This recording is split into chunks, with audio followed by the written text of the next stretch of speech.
কিস্তির টাকা পরিশোধ না করা পর্যন্ত এই লাশ দাফন হবে না। আপনি এটা কেমন কথা বলতেছেন ম্যাডাম?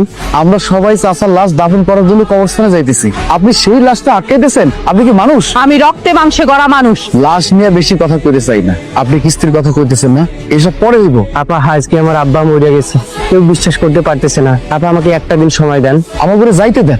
কিস্তির টাকাটা দেন, তারপর আপনারা যান। দাঁড়ান, বিষয়টা আমি দেখতেছি।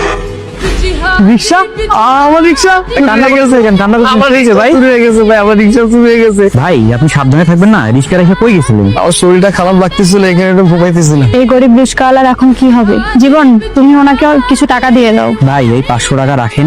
ভাই সপ্তাহে সপ্তাহে কিস্তি দিয়ে টাকা পরিশোধ করতে পারবেন তো? হ্যাঁ পারেন তো। আপনি চিন্তা করবেন না, আমি আঙ্কেলকে বলে সব ব্যবস্থা করে রাখতেছি, আপনি চলেন। তোর এত বড় সাহস, তোর রিক্সা দিয়ে আমার বাইকে লাগাই দিলি?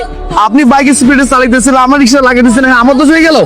এই জরিমানা দে। এই রিক্সাটার উপর আমার সংসারটা চলে, আমি সংসার কেমনি চালাবো কোন? তোর সংখ্যা কি দিয়ে চলে আমার দেখার বিষয় না। এখন তুই আমাকে টাকা দিবি, টাকা দে। কিসের টাকা? আমার বাইকের ক্ষতি করছে সেটা ক্ষতিপূরণ। আর আপনি কে?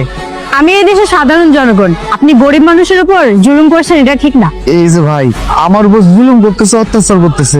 অন্যায় করে আবার বড় বড় কথা বলতেছস? টাকা দিতে বলছি, টাকা দে। ভাই ঝগড়া করার জন্য এখানে আসিনি। উনি গরিব মানুষ, উনি কিস্তির টাকা দিয়ে রিক্সাটা কিনেছে, ওনার কষ্টটা একটু বুঝুন। আপু, ওনার কষ্টটা না হয় আমি বুঝলাম, আর আমার কষ্টটা কে বুঝবে? আপনি আপনি কি বুঝাতে যাচ্ছেন? আপনি বললে কোনো টাকাই নিব না। আপনি কিন্তু অতিরিক্ত করছেন। আমি যদি এখন লোকজন ডাকি তাহলে আপনার খবর করে ছেড়ে দিবি। আপা আমি লোকজন ডাকি? কথা বাড়িয়ে লাভ নেই। ক্ষতিপূরণ কি আপনি দিবেন? আপনার বাইক ঠিক করতে হবে তো, সে ব্যবস্থা আমি করে দিচ্ছি। আপনি এই রোদ ঝড় বৃষ্টিতে কষ্ট করে কিস্তি তোলেন, আপনার কষ্ট হয় না? আমি চাকরি করি, এটাই আবার কাজ।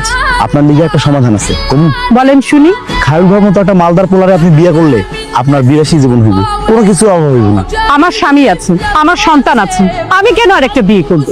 খায়ুল ভাই আপনারা পছন্দ করে, উনি আমাকে পছন্দ করলে আমি কি করবো? খায়ুল ভাই একটু সময় দিলে মোটা অঙ্কের টাকা দিবে। আমি কিন্তু আপনাদের জেলের ভাত খাইয়ে ছাড়বো। হারামজাদা জেল ভাত খাবি না?